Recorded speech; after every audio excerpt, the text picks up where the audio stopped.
আসসালামু আলাইকুম ভাই। ওয়ালাইকুম সালাম ভাই। ভাই কিতা করেন আগা খাটিয়া গাছর? ইনো ওই যে বিচির গাছ, আমর বিচির গাছ দিলাম এখন। এই যে ধরেন একটা ছাগনি কইল তাই বেনানা ম্যাঙ্গো। আচ্ছা, ও বেনানা ম্যাঙ্গো দিয়ে গ্রাফটিং করি আর গ্রাফটিং।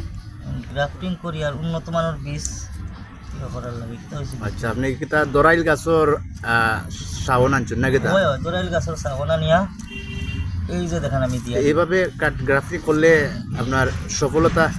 ইনশাল্লাহ ভাই, ইনশাল্লাহ ইনশাল্লাহ সফলতা অবশ্যই হবে ভাই।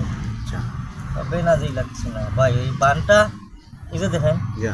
বানটা একটু টাইট করে দিতে হবে জেলা ফানি না ঢুকে, ঠিক আছে? হুম। পানি ঢুকলে আবার এই সাউন্ডটা মারা যাইব, ঠিক আছে? যদি পানি ঢুকি যায় হ্যাঁ, তাইলে এই সাউন্ডটা মারা যাইব। তাহলে বানটা খুব টাইট করে দিতে হইব। আর রাংটা কোন ধরনের রাং হইতে হইব একটু কইয়া দিবানি? রাংটা ফলি রাং কিনে আনতে হইব, মনে করি লোক এমন বাটে আনতে হইব যে রাংটা মনে করি লোক টান দিলে রাংটা বাড়ে, ঠিক আছে? হুম। রাংটা টানিলে বাড়ে ওলা রাং আনতে হইব, ঠিক আছে? আচ্ছা আচ্ছা ও মানে টানোর লগে রাংটা মানে বাড়িতো পইতো ওলা রাং আনতে হইব, ঠিক আছে? আচ্ছা, এই যে দেখেন দিয়া দিলাম হয়ে গেছে, ঠিক আছে? যা।